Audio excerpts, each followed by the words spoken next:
Sir ಇದು Omni ಒಂದು ಗಾಡಿ ಹ್ಞೂ ಸರ್. ಮಾಡಲ್ ಎಷ್ಟು ಗಾಡಿ ಇದು? 16. ಓನರ್ ಎಷ್ಟಾಗಿದ್ದಾರೆ? Second owner sir. ಜನವರಿಲಿ ತಗೊಂಡಿದ್ದೆ ಅಷ್ಟೇ ನಾನು. ಡಾಕ್ಯುಮೆಂಟ್ಸ್ ರನ್ನಿಂಗ್ ಇದೆಯಾ? ಪೂರ್ತಿ ಪಕ್ಕ ಇದೆ. ಗಾಡಿ ರನ್ನಿಂಗ್ ಇನ್ಸೂರೆನ್ಸ್ ಎಷ್ಟಾಗಿದೆ? ಡಾಕ್ಯುಮೆಂಟ್ಸ್ ಎಲ್ಲ ಇದೆ. ಗಾಡಿ ರನ್ನಿಂಗ್ ಎಷ್ಟಾಗಿದೆ? ಗಾಡಿ ಒಂದು 85 ಏನೋ ಓಡಿರುತ್ತೆ ಸರ್. ಯಾವ್ದು ಲೋನ್ ಇಲ್ಲ ಗಾಡಿ ಮೇಲೆ? ಇಲ್ಲ full cash. Engine condition? Full ಇದೆ ಸರ್, ಏನೂ ಇಲ್ಲ, ಪಿನ್ ಟು ಪಿನ್ ಇದೆ. ಎಷ್ಟು ಹೊಸ ಬ್ಯಾಟ್ರಿ ಹಾಕ್ಸಿದೀನಿ. ಹ್ಮ್ ಅದೆಲ್ಲ ಚೆಕ್ ಮಾಡಿಲ್ಲ ನಾನು. ಮೈಲೇಜ್ ಬರ್ತಾ ಇದೆ, ಚೆನ್ನಾಗಿದೆ ಅದು. ಹ್ಮ್ ಒಂದ್ ದಿವಸ ಚೆಕ್ ಮಾಡಿಲ್ಲ. 4 ತಿಂಗಳು ನಾನು ಓಡದಲ್ಲೇ ಒಂದ್ 2-3 ಸತಿ ಸಿಟಿಲಿ ಹೋಗಿ ಸುಮ್ನೆ ನಿಲ್ಲಿಸ್ಬಿಟ್ಟಿದೀವಿ. ಇದು ಪೆಟ್ರೋಲ್ CNG ಯಾವ್ದು ಗಾಡಿ? Petrol pure petrol. Petrol. Doctor ಹತ್ರ ಇದ್ದಿದ್ದು ಗಾಡಿ ಇದು. ಪೆಟ್ರೋಲ್ ಗಾಡಿ.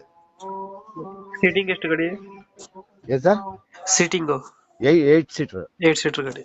ಹಾ ಸರ್. ಎಕ್ಸ್ಟ್ರಾ ಫಿಟ್ಟಿಂಗ್ ಏನ್ ಮಾಡ್ಸಿದ್ಯಾ?